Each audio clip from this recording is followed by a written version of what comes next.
Hello everyone, welcome to Ajit academy. I am Ajit sir.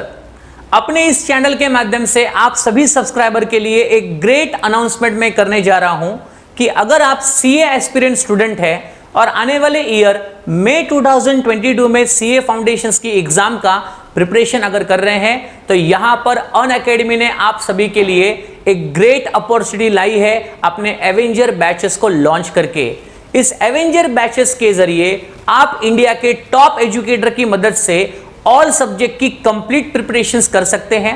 ये batches इसी month दिसंबर से start हो रही है। इस बैचेस की क्या क्या विशेषताएं हैं, क्या क्या फीचर्स हैं, आप यहां पर देख सकते हैं कि इस बैचेस में आपको live interactive classes, recorded lectures, access to all subject के नोट्स आपको यहां पर मिलते हैं and every 4 session will be your doubt session and updated study material and here also you will get a chance to access a mock test paper. और ये सारे facility के साथ साथ में आप लोगों को यहां पर अनअकैडमी कंप्लीट प्लान बताती है कि किस तरह से ये अपने इस बैचेस में आपकी प्रिपरेशन आपके सीए फाउंडेशंस के लिए करेंगे। In the month of December when you will join the batches your study will get start. Okay, in the month of January there will be practicing of MTP and RTP. In the month of March यहां पर quick revision होगा again India के top educator की मदद से। और in the month of revision you will get a 1 day marathon revisions. और ये सारा प्लान आप लोगों को हेल्प करता है आपके सीए फाउंडेशंस की एग्जाम का प्रिपरेशन करने में। अभी ये सारी फैसिलिटी और इतना सेट प्लान देख करके आपको ऐसा लग रहा होगा कि काफी कॉस्टली ये बैचेस होने वाली है। बिल्कुल नहीं स्टूडेंट, जैसे कि मैंने बताया ये आपके सीए एस्पिरेंट स्टूडेंट के लिए बहुत ही स्पेशल बैच है। इसकी फीस जो है ये काफी रीजनेबल है। आप देख सकते हैं कि जो प्लस सब्सक्रिप्शन है वो यहां पर काफी रीजनेबल प्राइस में आप लोगों के लिए यहां पर सेट है। तो आप इंतजार किस बात का कर रहे हैं? अभी के अभी यहां पर इस सब्सक्रिप्शन में अपने आप को आप ऐड कर सकते हैं और अपने सीए की प्रिपरेशंस की एग्जाम की तैयारी शुरू कर सकते हैं। इस प्लस सब्सक्रिप्शन के अलावा आप सभी के पास इसी एवेंजर बैच में एक और टाइप का सब्सक्रिप्शन है, सीए आइकॉनिक सब्सक्रिप्शन।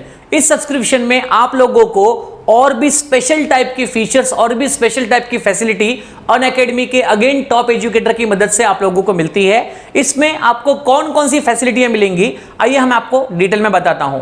सबसे पहले आपको यहां पर लाइव मेंटरिंग का प्रोग्राम मिलता है। लाइव मेंटरिंग प्रोग्राम में आप लोगों को पर्सनल कोचिंग यहां पर 1:1 के रेशियो में आपको पर्सनल कोचिंग प्रोवाइड की जाती है। 1:1 में आपके डाउट सॉल्विंग सेशन यहां पर होते हैं। इसके अलावा इवैल्यूएटेड टेस्ट पेपर्स होते हैं, प्रिंटेड बुक्स आपको मिलती है, एक्सपर्ट्स के सेशंस आपको मिलते हैं। इसके अलावा यहां पर कम्युनिटी बिल्डिंग प्लेटफॉर्म भी होता है जहां पर आप लोगों के साथ में वो सारे स्टूडेंट्स की कम्युनिटी बनाई जाती है कि जो आप लोगों के यहां पर स्टडी से रिलेटेड डिस्कशन कर सके और आपके एग्जाम्स की अगेन यहां पर कंप्लीट प्रिपरेशंस करने में आपको बहुत ही स्पेशल बेनिफिट्स यहां पर मिलते हैं। तो आप अगर इस आइकॉनिक सब्सक्रिप्शन का पार्ट अगर बनना चाहते हैं तो आप देख सकते हैं कि यहां पर अगेन आइकॉनिक बैचेस की जो फीसेस है, आइकॉनिक सब्सक्रिप्शन की जो फीसेस है वो भी यहां पर काफी रीजनेबल है, जिसके अंदर आप लोग अपने आप को ऐड करके अपने एग्जाम्स की कंप्लीट तैयारी कर सकते हैं। आप अगर इन दोनों सब्सक्रिप्शन, प्लस सब्सक्रिप्शन और आइकॉनिक सब्सक्रिप्शन, इन दोनों में से किसी भी सब्सक्रिप्शन के लिए अगर जाते हैं तो आपको एक एक्स्ट्रा 10% का ऑफर मिल सकता है अगर आप यूज करते हैं कोड अजीत 2022। इस कोड के जरिए आपको एक्स्ट्रा 10% ऑफर मिलता है, चाहे आप प्लस सब्सक्रिप्शन में जाएं या फिर आप आइकॉनिक सब्सक्रिप्शन में जाएं। Yes, hello everyone, so welcome back to everyone to the new chapter.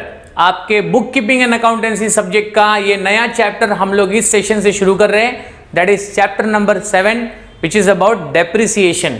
Okay, तो ये चैप्टर जो है ये आप लोगों के लिए काफी इंटरेस्टिंग चैप्टर रहने वाला है, क्योंकि इस चैप्टर के अंदर आपको जो भी अकाउंटिंग ट्रीटमेंट सिखाया जाएगा वो अभी तक के जितने भी चैप्टर आपने सीखे थे उनसे थोड़ा अलग है। जैसे जैसे चैप्टर्स हम लोग आगे आगे बढ़ते जाएंगे आपको नई नई चीजें, नए नए कॉन्सेप्ट, नए अकाउंटिंग ट्रीटमेंट, इन सभी चीजों से आपकी मुलाकात होती जाएगी। तो आइए स्टार्ट करते हैं चैप्टर नंबर 7 को पढ़ना, which is about depreciation. Okay, of course आप सभी लोगों के लिए ये वर्ड एक नया वर्ड होगा, दैट इज डेप्रिसिएशन। तो आइए मैं आपकी मुलाकात या आपकी दोस्ती जो है वो इस डेप्रिसिएशन वर्ड से कराता हूं। इसके बाद इसमें अकाउंटिंग ट्रीटमेंट क्या होगा, एंट्रीज क्या होगी, इसके प्रॉब्लम सॉल्व कैसे किए जाएंगे, इसके इंपॉर्टेंस क्या होंगे, ये सारी बातें 1 बाय 1 करके हम डिस्कस करेंगे। So have a full attention over the chapter number 7 which is about depreciation. Okay, अब कैसा होता है स्टूडेंट की जो डेप्रीसिएशन आपके सामने वर्ड है, ये डेप्रीसिएशन वर्ड जो है ये लैटिन वर्ड है। लैटिन मतलब इसको हम कह सकते हैं कि ये लैटिन भाषा से आया हुआ शब्द है। लैटिन भाषा में डेप्रिसिएशन जो है, उस डेप्रिसिएशन वर्ड को डेप्रिटियम नाम से जाना जाता था। तो लैटिन वर्ड अगर देखा जाए तो डेप्रिसिएशन का क्या है, डेप्रिटियम है। ओके, अब ये डेप्रिटियम होता क्या है, डेप्रिटियम बच्चों होता क्या है, तो जब भी किसी भी चीज की वैल्यू जब रिड्यूस होती है, डिडक्ट होती है, डिमिनिश होती है, तो उसको कहते हैं डेप्रिटियम। तो यहां से आपको समझ में आ गया होगा कि डेप्रिसिएशन ये वर्ड जो है वो यहां पर रिडक्शन की तरफ आपको लेकर जा रहा है। वो यहां पर किसी न किसी चीज की वैल्यू जो है वो डिक्रीज होने वाली है, रिड्यूस होने वाली है, डिमिनिश होने वाली है। तो डेप्रिसिएशन का अगर नॉर्मल मीनिंग अगर समझाया जाए तो depreciation is nothing but reduction. Depreciation is nothing but reduction in the value. अब यहां पर कौन से चीज की वैल्यू की हम बात कर रहे हैं, तो बिजनेस के अंदर ये चैप्टर का जो पूरा फोकस है वो फोकस है बिजनेस के असेट्स पे। अभी बिजनेस के असेट्स मतलब क्या, एज यू नो दैट कि बिजनेस को स्टार्ट करने के लिए, बिजनेस को रन करने के लिए, बिजनेस को एक्सपांड करने के लिए या बिजनेस में किसी भी प्रकार का डेवलपमेंट करने के लिए there is a requirement of resources. And the resources की बात अगर मैं करूं तो there are different types of resources which is required by the business organisation, like human resources, like physical resources, like financial resources. लेकिन इन सभी resources में से हमारा इस चैप्टर में जो कंप्लीट फोकस है वो है फिजिकल रिसोर्सेस पे। तो ये जो असेट्स होता है ये बिजनेस ऑर्गेनाइजेशन का फिजिकल रिसोर्सेस माना जाता है। फिजिकल रिसोर्सेस की बात अगर मैं करूं तो कहने का मतलब हुआ कि किसी भी बिजनेस ऑर्गेनाइजेशंस में जब हम देखते हैं तो वहां पर उस बिजनेस की एक शारीरिक रचना होती है, उस बिजनेस का एक फिजिक्स होता है। वहां पर जाते हैं तो हमें, अगर वो फैक्ट्री है तो वहां पर हमें मशीनें दिखाई देती है, करेक्ट है, वहां पर हमें फैक्ट्री शेडिंग दिखाई देती है, वहां पर हमें फर्नीचर दिखाई देता है। तो हर एक टाइप ऑफ ऑर्गेनाइजेशंस की जो फिजिक्स होती है वो इन्हीं सभी असेट्स के मदद से बनाई जाती है। तो जैसे कि आपको पता है कि असेट्स के अलग अलग टाइप होते हैं, like fix asset, current assets. तो अगेन उस fix asset and current assets में से भी असेट्स के यहाँ पर दो टाइप नॉर्मली आपको पता है, एक होता है बच्चों फिक्स्ड असेट और दूसरा होता है करंट असेट। तो यहां पर फिक्स्ड असेट और करंट असेट्स में से हमारा जो फोकस है अगेन कौन से असेट्स पे है, फिक्स्ड असेट्स पे है। करंट असेट्स पे कोई डेप्रिसिएशंस वगैरह नहीं होता, तो करंट असेट को हम लोग डेप्रिसिएशंस के परव्यू में नहीं लेकर आएंगे। तो हेयर असेट्स, कौन सा असेट स्टूडेंट, फिक्स्ड असेट। अभी फिक्स्ड असेट में भी you know there are two types. Okay, one is known as a tangible assets. Yes, tangible assets मतलब जिस असेट्स को हम देख सकते हैं, छू सकते हैं। और दूसरा होता है इंटेंजिबल असेट्स, मतलब ये वो असेट्स है जो हमारे बिजनेस के ऊपर एक लीगल राइट की तरह होते हैं।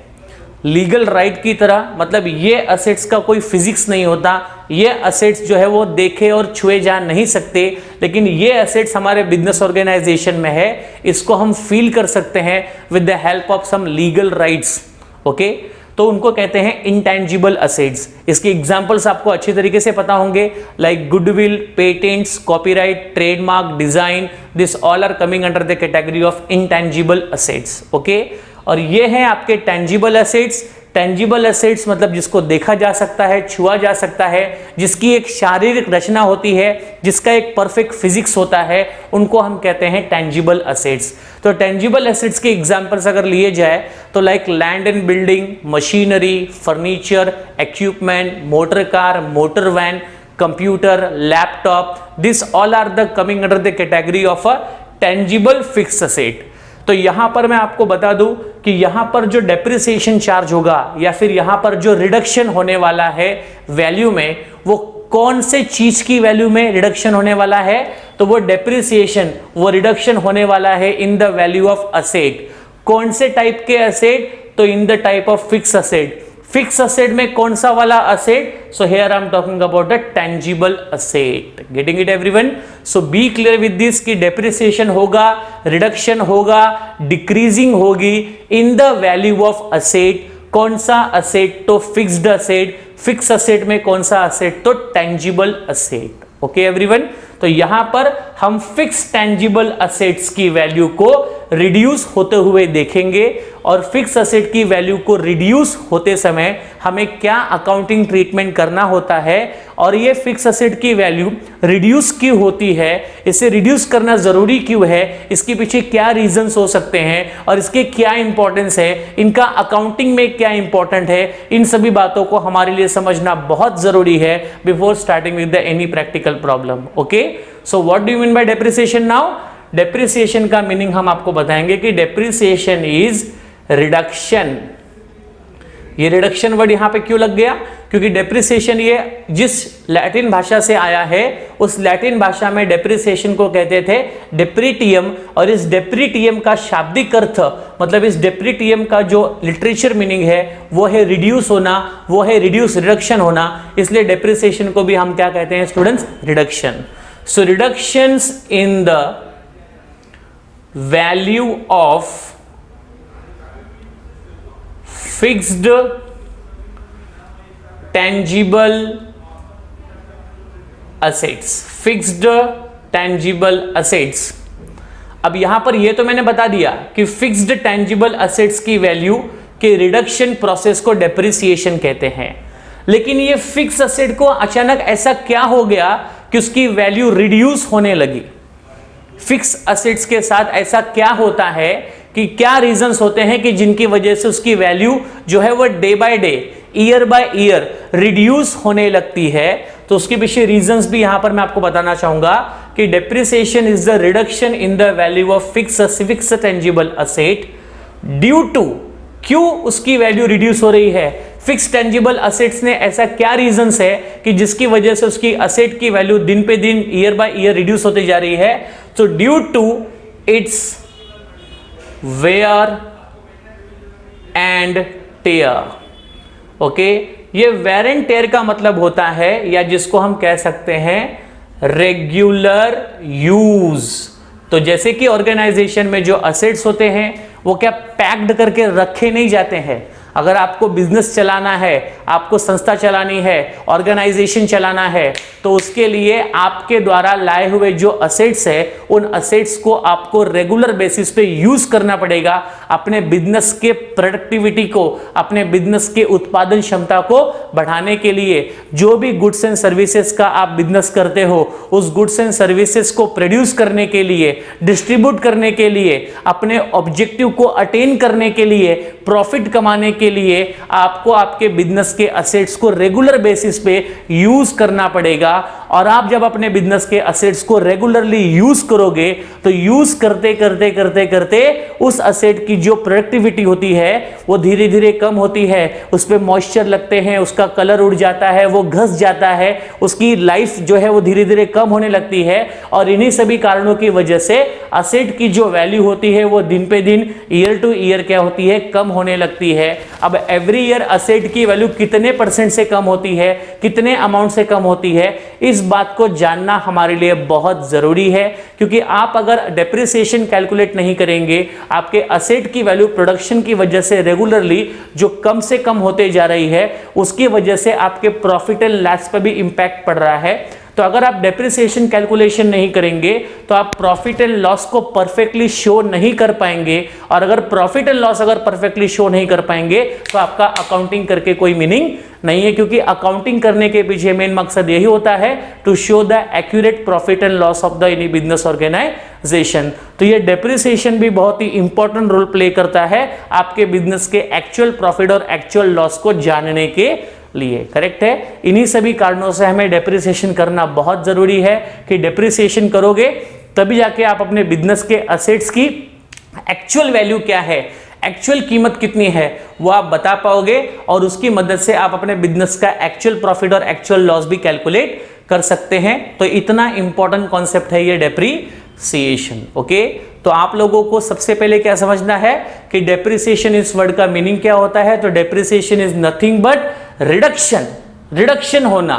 जब कोई चीज डेप्रिशिएट हो रही है तो मानकर चलिए कि वो रिड्यूस हो रही है, मतलब उसकी वैल्यू दिन पे दिन क्या हो रही है, कम होते जा रही है। तो यहां पर हमें अकाउंट में या बिजनेस में क्या रिड्यूस करना है, क्या रिड्यूस हो रहा है। So reduction in the value of fix asset. मेरे साथ आप बोलिए कि depreciation is the reduction in the value of fix asset, fix tangible asset. क्यों फिक्स असेट की वैल्यू दिन पे दिन कम हो रही है? Because of its regular use. देखो इसमें लिखा है due to its wear and tear, मतलब उसके रेगुलर यूज करने की वजह से आप उसको प्रोडक्शन के प्रोसेस में, आप उसको बिजनेस की प्रक्रिया में रेगुलरली इस्तेमाल कर रहे हो, यूज कर रहे हो, चला रहे हो, जिसकी वजह से धीरे धीरे उसकी कैपेसिटी, उसकी क्षमता, उसकी प्रोडक्टिविटी, उसका रंग, ये सब धीरे धीरे क्या हो रहा है स्टूडेंट्स, श्रिंकेज होता जा रहा है, कम होता जा रहा है। एंड बिकॉज ऑफ दिस उसकी वैल्यू जो है वो भी दिन पे दिन कम होती जा रही है, इसलिए हम इसको डेप्रिसिएशन कहते हैं। Correct everyone? ओके, तभी आप लोग आपके टेक्स्ट बुक के पेज नंबर 212 पे आ जाइए। यस, 212 पे मैं आपको बताऊंगा, उस पॉइंट को आप टिक करिएगा, अंडरलाइन कीजिएगा और उस बात को अपने माइंडसेट में कंप्लीटली फिट बैठा के रखिएगा, क्योंकि जितनी बेटर आपको थ्योरी समझ में आएगी उतना आसान तरीके से प्रॉब्लम सॉल्व करने में आपको हेल्प मिलेगी। करेक्ट है? तो डेप्रिसिएशन के हम लोग सबसे पहले पेज नंबर 212 पे हैं और 212 पेज नंबर पे अगर आप देखेंगे तो वहां पर मीनिंग एंड डेफिनेशन दिया है स्टूडेंट्स किसका, डेप्रिसिएशन का। तो मीनिंग एंड डेफिनेशन में सबसे पहली लाइन यहां पर क्लियरली बताई गई है, आपको ऑब्जेक्टिव में पूछी जा सकती है स्टूडेंट्स, वो क्या? The word depreciation is derive from the Latin word, और लैटिन भाषा में डेप्रिसिएशन को कहते हैं डेप्रिटियम, that I already told you, उसके बारे में ऑलरेडी हम डिस्कस कर चुके हैं। और डेप्रिटियम इस वर्ड का मतलब आगे लिखा है स्टूडेंट्स रिडक्शन, रिडक्शन होना, कम होना, रिड्यूस होना, डिक्रीज होना। ओके, एवरी बिजनेस कंसर्न, हर बिजनेस ऑर्गेनाइजेशन को एक्वायर करने होते हैं, परचेस करने होते हैं कुछ fix asset which are use in business for its trading activity, जो बिजनेस में ट्रेडिंग करने के लिए, प्रोडक्शन डिस्ट्रीब्यूशन करने के लिए, बाइंग सेलिंग करने के लिए जिनका इस्तेमाल अक्सर बिजनेस को करना पड़ता है, ये सारे असेट्स को परचेस किए जाते हैं बिजनेस में for intention of permanent use, not for resale. याद रहे कि अगर मैं फिक्स असेट किसी बिजनेस का कह रहा हूं तो वो फिक्स असेट है, मतलब वो ऑर्गेनाइजेशन में परमानेंट यूज होने के लिए आया है। हम यहां पर किसी असेट को सेल करने के लिए नहीं खरीद रहे। अगर आप कोई असेट खरीदते हो बेचने के उद्देश्य से तो सॉरी, वो असेट नहीं है, वो गुड्स है, क्योंकि असेट जो होते हैं वो बिजनेस में आते हैं यूज होने के लिए, उनको रिसोर्सेस कहा जाता है, उनको गुड्स नहीं कहा जाता, उसका बिजनेस नहीं किया जाता। इसलिए assets are for use, not for sale. Okay everyone? ठीक है। Working life of all assets except land decreases with the passage of time. Of course, सिर्फ एक जमीन एक ऐसी असेट है, एक लैंड एक ऐसा असेट है जिसकी वैल्यू पैसेज ऑफ टाइम, मतलब टाइम के पास होते होते जितना ज्यादा टाइम पास होगा लैंड की वैल्यू सिर्फ मानकर चलो बढ़ती है। लैंड के अलावा बाकी के जितने भी असेट्स होते हैं वो सारे असेट्स की वैल्यू दिन पे दिन जितना यूज करते जाओगे उसकी वैल्यू दिन पे दिन कम कम कम कम होती जाएगी। तो आपका डेप्रिसिएशन जो है वो प्रैक्टिकली अप्लीकेबल होता है to the assets except land, सिर्फ जमीन नाम की असेट्स को छोड़ करके बाकी जितने भी असेट्स होते हैं उन सभी असेट्स के लिए डेप्रिसिएशन लागू होता है। लैंड में सर डेप्रिसिएशन क्यों नहीं लगता? तो इकोनॉमिकली मैं आपको बता चुका हूं कि जमीन के बारे में अक्सर सभी को पता है कि कोई जमीन में अगर आप पैसे इन्वेस्ट कर दो और 10 साल बाद या 15 साल बाद उस जमीन को जब आप बेचोगे तो जितने पैसे आपने इन्वेस्ट किए थे उसका कई गुना ज्यादा पैसा आपको रिटर्न मिलता है। इसका मतलब इकोनॉमिकली देखा जाए तो लैंड की जो वैल्यू होती है वो एरिया के डेवलपमेंट के अकॉर्डिंगली उसकी वैल्यू बढ़ती रहती है, कम नहीं होती है। और लैंड में बच्चों एक नेचुरल पावर होता है कि लैंड की शक्ति को कभी भी कोई डिस्ट्रॉय नहीं कर सकता। सो लैंड के अंदर नॉन डिस्ट्रक्टेबल पावर होती है, मतलब it can not be destroyed by anything. Correct है। उस पर बारिश गिरे, ठंडी गिरे, मॉइस्चर गिरे, आप उस जमीन का इस्तेमाल पहले खेती के लिए करते थे, अब मॉल बनाओगे, बिल्डिंग बनाओगे, स्कूल बनाओगे, कॉलेज बनाओगे या एनीथिंग आप वहां पर करो, लेकिन लैंड कभी भी अपनी कैपेसिटी को होल्ड करके रखता है। कोई भी व्यक्ति लैंड की वैल्यू को रिड्यूस नहीं कर सकता, इसलिए लैंड इज अ परमानेंट ऐसा असेट है जिसकी वैल्यू हमेशा दिन पे दिन बढ़ती ही जाती है। Correct everyone. लेकिन बाकी के जो असेट्स है वो यहां पर लकड़ियों से बनते हैं या मिनरल से बनते हैं, आयरन से बनते हैं, तो ये धीरे धीरे हवा, मॉइस्चर की वजह से, रेगुलर यूज की वजह से इनका घर्षण होता है, ये वेयर एंड टेयर होते रहते हैं, जिसकी वजह से इनकी पावर, इनकी कैपेसिटी धीरे धीरे कम होती है और एक ना एक दिन ऐसा होता है कि इनकी वैल्यू धीरे धीरे कम होते होते जीरो बन जाती है और उस समय हमें उस असेट्स को जाकर के स्क्रैप में बेचना पड़ता है। Correct everyone. तो ये सारी चीजें कुछ रीजंस है जिसकी वजह से आपको पता चल जाएगा कि लैंड पे डेप्रिसिएशन नहीं होता और उसके अलावा बाकी जितने भी असेट्स होते हैं सभी पे डेप्रिसिएशन कैलकुलेट किया जाता है। ठीक है, यस। तो यहां पर देखा है बच्चों कि except land decreases with the passage of time, the value of this asset decrease every year. Land को छोड़ करके बाकी जितने भी असेट्स है, अगर आप बिजनेस में आप उसको यूज कर रहे हैं, ठीक है ना, या फिर वो आपके पास एक लॉन्ग टाइम से अवेलेबल है, तो उसकी वैल्यू 100% धीरे धीरे कम होगी ही होगी। Okay, so reduction in the value of fix asset due to its wear and tear और actual use is called a depreciation. तो आपके फिक्स असेट की वैल्यू जब दिन पे दिन रिड्यूस होती रहती है, कम होती जाती है, क्योंकि आप उसको रेगुलरली यूज करते हो, तो इसी प्रोसेस को हम कहते हैं डेप्रिसिएशन। तो अगर हम कहें कि डेप्रिसिएशन हो रहा है, मतलब आपके फिक्स असेट की वैल्यू धीरे धीरे कम होती जा रही है, because you are making a actual use of that fix asset in your business organisation.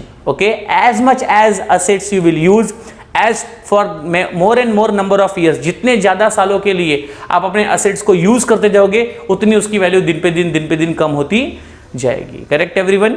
तो ये आपको डेप्रिसिएशन का बहुत ही इंपॉर्टेंट मीनिंग यहां पर बता दिया गया है।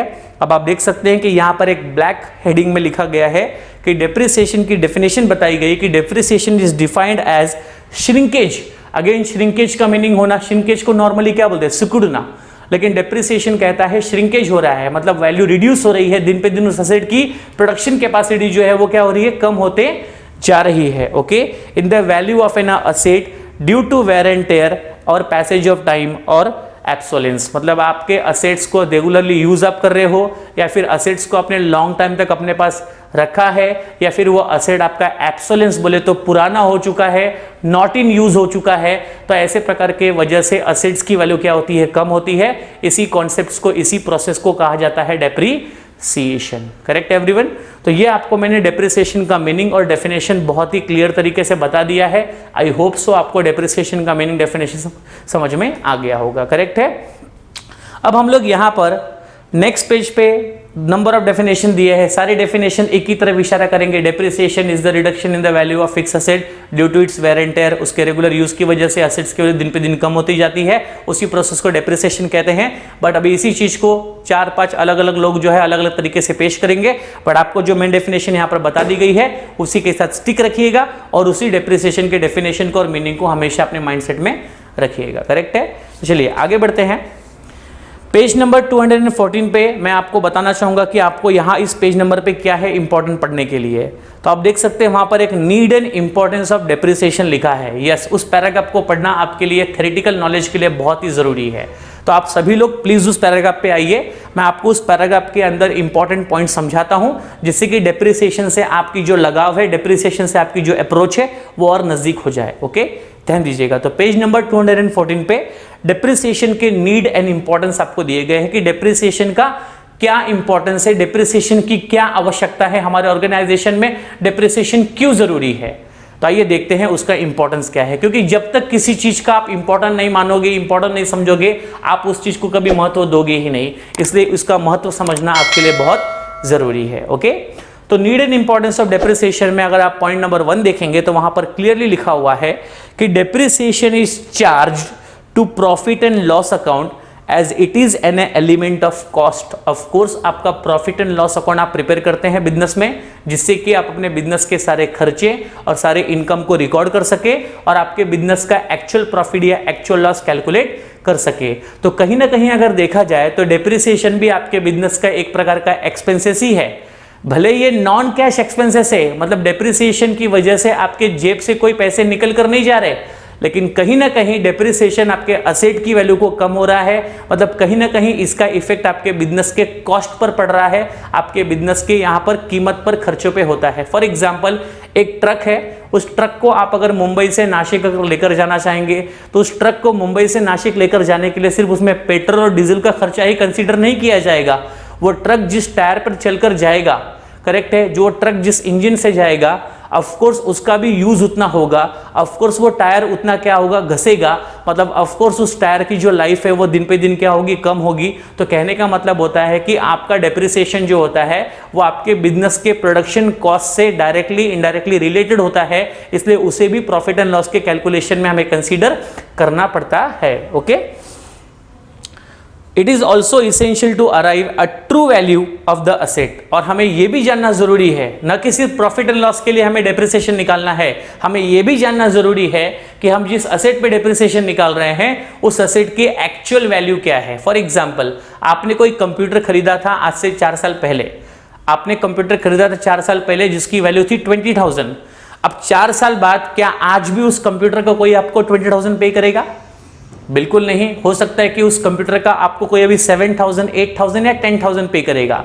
तो आपने देखा 4 साल में आपके कंप्यूटर की जो वैल्यू है वो अराउंड 50% से क्या हो गई है, कम हो गई है। बस इसी का नाम डेप्रिसिएशन है। क्यों कम हो गई है? आपने 20,000 की कोई वस्तु खरीदी थी 4 साल पहले, आज उसको 10,000 में क्यों बेचना पड़ रहा है? क्योंकि 4 साल 5 साल आपने उस असेट को रेगुलरली क्या किया, यूज किया, और यूज करने से उस असेट की वैल्यू क्या हो गई, धीरे धीरे कम हो गई। गेटिंग द पॉइंट और नॉट? तो इसी तरीके से आपके प्रॉफिट एंड लॉस को भी फर्क पड़ेगा। आपके यहां पर असेट की एक्चुअल वैल्यू 4 साल बाद कितनी है उसे जानने में भी आपको मदद मिलेगी। तो डेप्रिसिएशन का इंपॉर्टेंट बिजनेस के प्रॉफिट एंड लॉस को जानने में भी है, बिजनेस के एक्चुअल प्रोडक्शन कॉस्ट कितनी है उसको जानने में भी है, और आपके असेट की एग्जैक्ट वैल्यू कितनी है उसको जानने में भी डेप्रिसिएशन के कैलकुलेशन का बहुत ही इंपॉर्टेंस होता है। ओके, तो फर्स्ट पैराग्राफ में ये बात सबसे इंपॉर्टेंट है, इसको प्लीज आप ध्यान में रखिएगा। सेकेंड पैराग्राफ में आइए, if depreciation is not provided, अगर आप डेप्रिसिएशन प्रोवाइड नहीं करोगे and deducted from the value of asset, the asset will be overvalued and we cannot find out true and fair financial position of the business. Of course, अगर अपने assets की proper value आप अगर नहीं जानोगे तो अपने business के financial position को आप यहाँ पर neglect करोगे, जिसकी वजह से आपके business के decision wrong होंगे, आपके business के financial forecasting wrong होंगे, और कहीं ना कहीं आपके business को financial losses हो सकते हैं। इसलिए आपके बिजनेस के अंदर जो असेट्स है उसकी एक्चुअल वैल्यू कितनी है उसको अपडेट रखने के लिए हमें यहां पर डेप्रिसिएशन जो है वो year by year annually charge करना पड़ेगा, जिससे कि आपको पता चलेगा कि आपके पास जितने भी असेट्स है उसकी एक्चुअल वैल्यू कितनी है, करेक्ट है, और एवरी ईयर आपके बिजनेस से कितने वैल्यू का असेट जो है वो रिड्यूस हो रहा है, करेक्ट है ना। इस बात को आपके लिए जानना बहुत जरूरी है। थर्ड वन, डेप्रिसिएशन ये जरूरी है to make a provision for replacement of old asset. For example आपने कोई असेट खरीदा 1 लाख का, बात को जरा समझिएगा, 1 लाख का असेट आपने खरीदा, आपको लगता है ये 1 लाख रुपए का असेट जो मैंने खरीदा है ये 10 साल तक मेरे को यूज में आएगा, 10 साल तक तो मुझे अब इस असेट को लेकर चलना है। तो अब आप बताइए कि एवरी ईयर इस असेट की वैल्यू रिड्यूस होगी कि नहीं होगी? ऑफ कोर्स होगी। तो आपने कहा कि चलो हर साल मानकर चलो कि 10% से असेट का वैल्यू क्या होगा, रिड्यूस होगा। तो आपने जो असेट खरीदा था लेट से 1 लाख रुपीज में, ये आपके असेट्स की एक्चुअल क्या है, कॉस्ट है, ठीक है, this is the actual cost of your asset. Every year आपके असेट्स की वैल्यू 10,000 से कम होते जा रही है। तो 10,000 हर साल अगर कम होगी 10%, 1 लाख का 10% कितना होगा, 10,000। तो एवरी ईयर 10,000 से कम होगी, तो फर्स्ट ईयर में 10,000 से कम होकर 90,000 आ जाएगी। ऐसी 10,000 10,000 10,000 10,000 कम होती जाएगी, और 10 साल के बाद इस असेट का वैल्यू कितना हो जाएगा स्टूडेंट्स, 0। लेकिन अगर आपने डेप्रिसिएशन हर साल अगर कैलकुलेट किया है, और आप अगर समझो 10,000 रुपीज का प्रोविजन, 10,000 रुपीज का प्रोविजन एवरी ईयर, अगर आप समझो एक रिजर्व के माध्यम से हर साल अगर 10,000 निकाल करके डेप्रिसिएशन के नाम से भी अगर साइड में अगर आप जमा करते रहोगे, तो 10 साल के बाद में ये असेट का वैल्यू जैसे ही 0 हो जाएगा है, वैसे आपके 10,000 जो है वो यहाँ पे एक्यूमुलेट होकर के फिर से 10 साल में 1 लाख रुपए रेडी हो जाएगा, और आपको नया एसेट लेने में दोबारा फाइनेंशियल हेल्प हो जाएगी। करेक्ट है। तो डेप्रिसिएशन के चार्ज करने की वजह से क्या हुआ, आपके ओल्ड एसेट को रिप्लेस करके नया एसेट लाने में आपको फाइनेंशियल हेल्प मिल गई, क्योंकि आपने एवरी ईयर डेप्रिसिएशन के नाम से कोई प्रोविजन बनाया, एवरी ईयर आपने डेप्रिसिएशन के नाम से एक अमाउंट जो है वो निकालकर साइड में रखी, जिसका इस्तेमाल 10 साल के बाद आप नए एसेट को खरीदने में कर सकते हैं या फिर जुने एसेट को रिप्लेसमेंट करने में उसका इस्तेमाल किया जा सकता है। तो यहां पर एसेट को रिप्लेसमेंट करने के लिए भी आपको डेप्रिसिएशन का इस्तेमाल करना पड़ा, क्योंकि डेप्रिसिएशन ने ही आपको एवरी ईयर आपके डेप्रिसिएशन की जो अमाउंट है उसका प्रोविजन के फॉर्म में आपने अलग बना के रखा, और 10 साल बाद आपको वहां पर एक्यूमुलेट अमाउंट मिली और उसका इस्तेमाल आपने ओल्ड एसेट को रिप्लेस करके न्यू एसेट को खरीदने में किया। तो ये भी एक फायदा है डेप्रिसिएशन को कैलकुलेट करने का।